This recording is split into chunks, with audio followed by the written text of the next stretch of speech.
Hey there, family, friends, and flyers. I'm JT Wardle, and you're watching MySkyLyfe.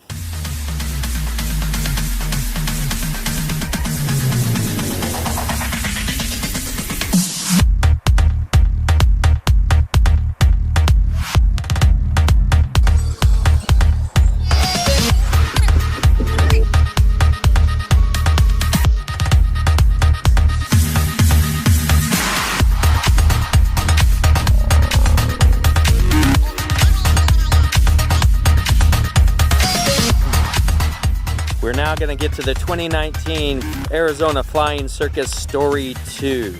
Let's talk about Story 2. We're going to cover the prop strike and we're going to cover the bent frame. Was I able to fly on the bent frame, and how did I get that bent frame? That's what we're going to do coming up here on MySkyLyfe.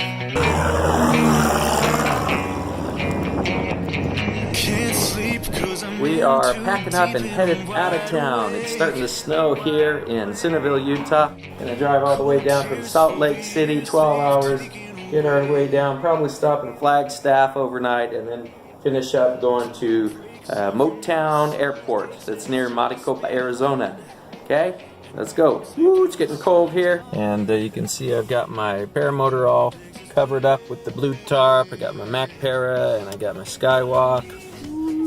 I always really enjoy being here at Motown, seeing the fantastic culture, the amazing people who travel so far every year to be here and experience this beautiful, beautiful. What do we got? What do we got? We got Tucker got. Oh yeah, here we are on top of Motown Airport. We got wind, so don't know if we can fly or not.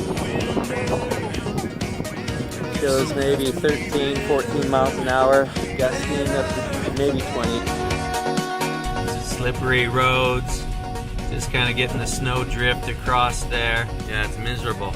I got bad news. The Paramotor tipped down. I took a peek at it and it looks like the bottom cage frame, the titanium is strong, but when you're driving 80 miles an hour, that's what the speed limit is here, and you've got 40-mile-an-hour winds pushing on that. I had it covered, and that acts like a sail, and it bent the frame at the bottom. So we'll have to analyze and figure out how bad the damage is. We'll see. I've just tightened down the straps and left it where it is. We'll determine what kind of damage we got on the frame and if it's flyable.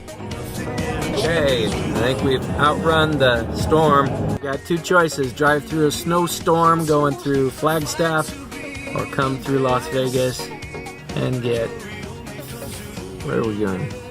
Yeah, 6-7 mile an hour through Las Vegas, but hopefully just a few more minutes we'll be out of downtown Vegas.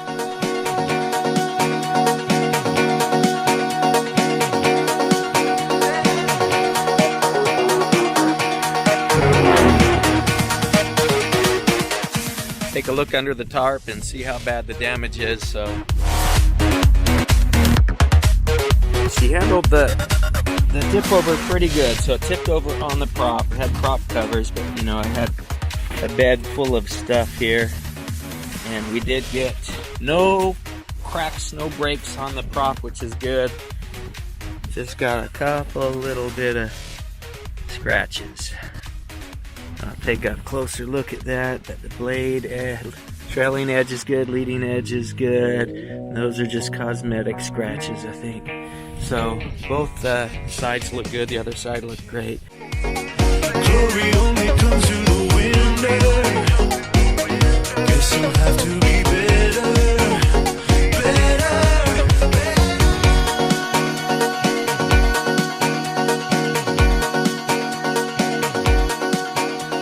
In the end, it turned out good. I had Noah, Nick and Noah, Paramotor twins there, and in our Facebook, Paramotor Utah. I know that they're trainers. Nick and Noah are good guys. So I talked to Noah and I said, Noah, let's check out this frame. When we got there, we went over it. He's like, yeah, we've had frames bent worse than this that we've been able to straighten out and fly. Make sure the frame is clear. The main part of the structure is strong. It didn't get bent. It was really just that cage that holds the net on. Bent frame, we got it back in. I've already started it up. It looks like just as a second precaution, I put some duct tape around all the frame joints. Prop spins clear. A little bit close on the top. The bottom, there's plenty of room. The sides, there's plenty of room. So I think we're fly worthy. We will see how the frame pulls when we sit in it and get up on there. Launching! Oh, yeah. Let's go.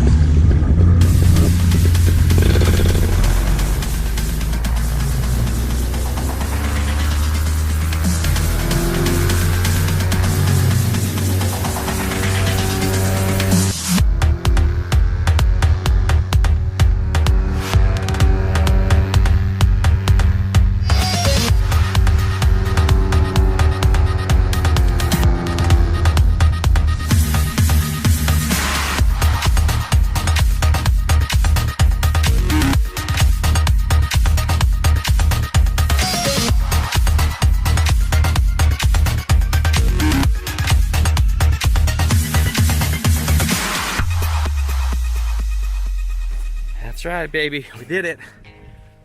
No wind launch, and then the wind switch got a little bit of bumpy up there.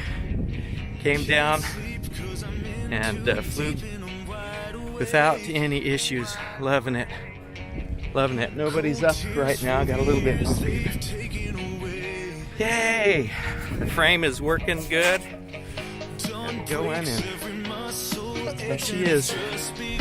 That's right. The old Skyrider.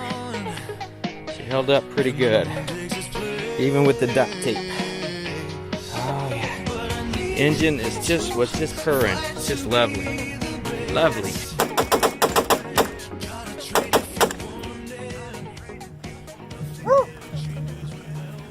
Okay, story 2 is prop strike. I think I want to give you the tips or the heads up. Let's keep in our mind that the paramotor can be very dangerous. It's almost like having a loaded weapon, and be as careful and cautious about our prop as we would a loaded gun.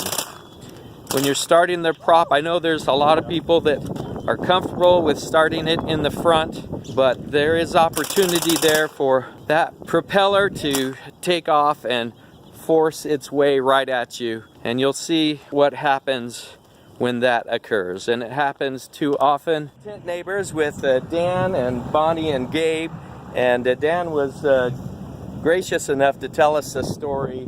You know, when you're flying paramotors, some mistakes are pretty unforgiving. Let's turn it over to Dan here. Dan, let's start with the reveal. Let's show what happened. So the battle scars left over from my incident include these guys here on my shoulder, a nice big gash through here and a split spot in the skin there. And then on this guy here, my hand, let's see, all the meat here was sliced clean away. These tips here were sliced. I had to do some fancy skin fold grafts to replace the meat that was gone. Yeah. Took some skin from here to make that possible. So you got a new motor, so tell us the story. Yep, so I had just gone through training. This is my first motor, and I had no real experience with small motors, 2-strokes, how to tune them, how to run them properly. So that kind of set me down this path to injury. But basically what happened is I had set a personal rule to never start the motor on the ground. You know, there's risks associated since it could come to life abruptly or idle and catch you. But watching other guys at the field start on the ground successfully kind of lulled me into a sense of complacency, where I thought I could get away with it. So one day, after trying to get it started and pulling over on my shoulder over and over and over with no luck,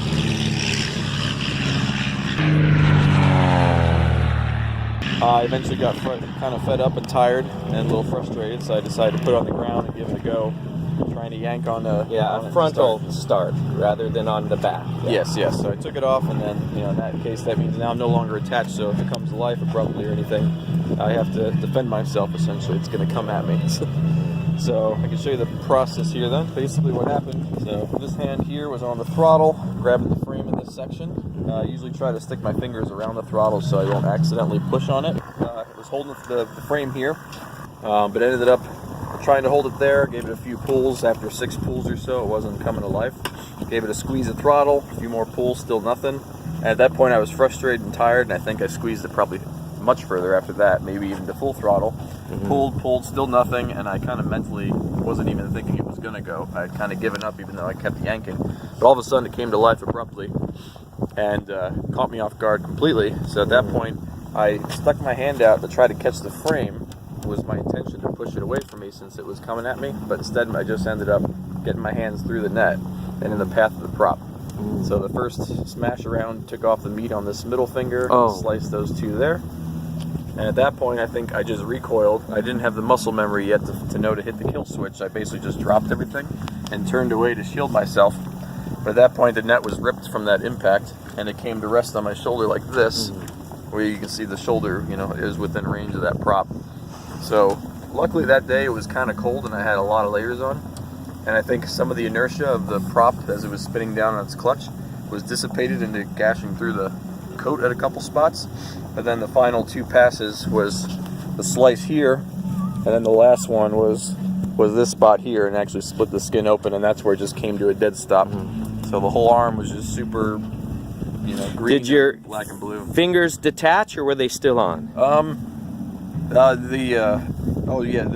This meat here was just gone. But it didn't cut right through bone and have missing fingers. Luckily, I didn't miss. I didn't lose any sort of tendons. There was no, any artery damage, no nerve problems like that. It just sliced off a chunk of the meat underneath. So I still had the range of motion. But then they ended up, because there's so much going on, they couldn't just close it up. They had to do the fancy thing where they took these skin folds from this area, they fold them underneath. So for about 2 weeks, my hand was sewn together like that. And then afterwards, I went back for a 3rd round of surgery where they split them apart and then took from this area to replace what they used on the top of these fingers. So I do have the full range of motion, but this area here, the nerves are going to take a long time to rebuild, I'm told. So it's still very numb. How long ago was it? This was December 5th of 2017. So just a little over a year now at this point. Okay, so it's healing up, and you've been flying. I think I got some good video of you taking off and flying. I gave it about 2 months or so, and then it got back in the air. And luckily, a lot of it's kind of like riding a bike. It sort of came back, the kiting and all that. I was afraid I'd have to kind of relearn stuff. But it's one of those things where it teaches you to just never do that again. Since then, I figured out how to get this to start more reliably, learned that my priming method was wrong, and then how exactly to pull the starter correctly.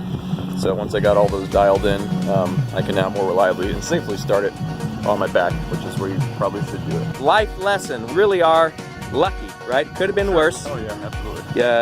Could have been all by yourself somewhere and bleeding and nobody to help. Yep. Thank you very much. There you go. That's Arizona 2019 Flying Circus, and Dan telling the story about a prop device there.